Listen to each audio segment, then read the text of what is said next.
You see here where the wall goes up, and then the composition changes from green andesite to a basalt, most likely.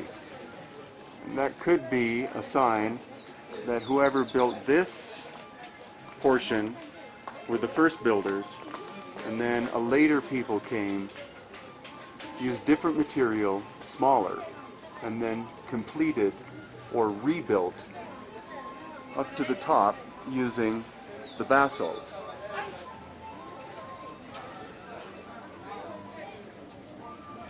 And another point is, how do you go in the course of 300 years from this megalithic way of building with a stone or stones of this scale, and then again within 300 years previous you have that? How can you have a change in construction style one way or the other, either forwards or backwards, from this style to that?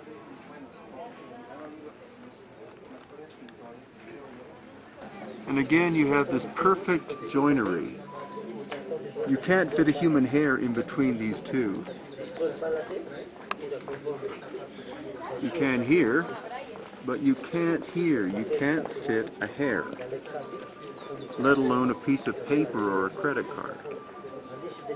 And again, from this way of building a wall, which would be difficult, very, very difficult to do. This is not the work of slaves, this is the work of master masons. But from this to, in the same street, to this.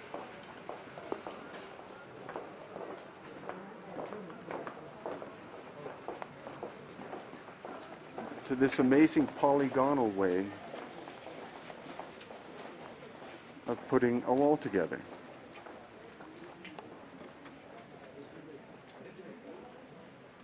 Again, for purposes of your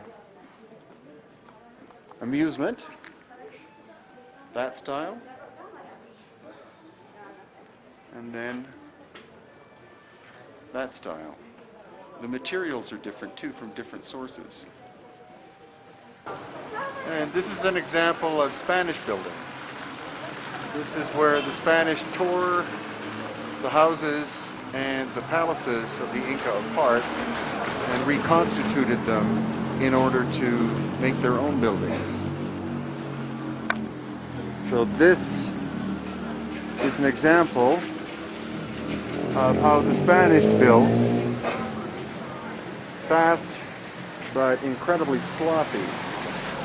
And in comparison,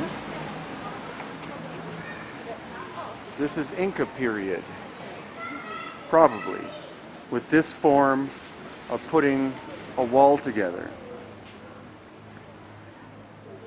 A good reason why we find the wave action could be because they designed them in order to carry the waves of earthquakes through the building so that the earthquake wouldn't destroy the building. But then on the other side of the street we have this polygonal, which is attributed to the Inca, but more likely this was done by the megalithic builders from several thousand years ago. So this perfect joinery, some people have said, is only on the surface of the stone and is almost like a veneer, like it's supposed to just look like that on the surface. But here we have one that's broken, has been broken by the Spanish in their own construction, and the seamlessness seems to penetrate all the way through the wall. It's not just on the surface, it goes right through. And again, here we have the so-called Inca way of building something with this amazing level of finesse, which many of us think is much older than the Inca culture, by a lost ancient culture we can't even name. You compare that to the way the Spanish built their structures.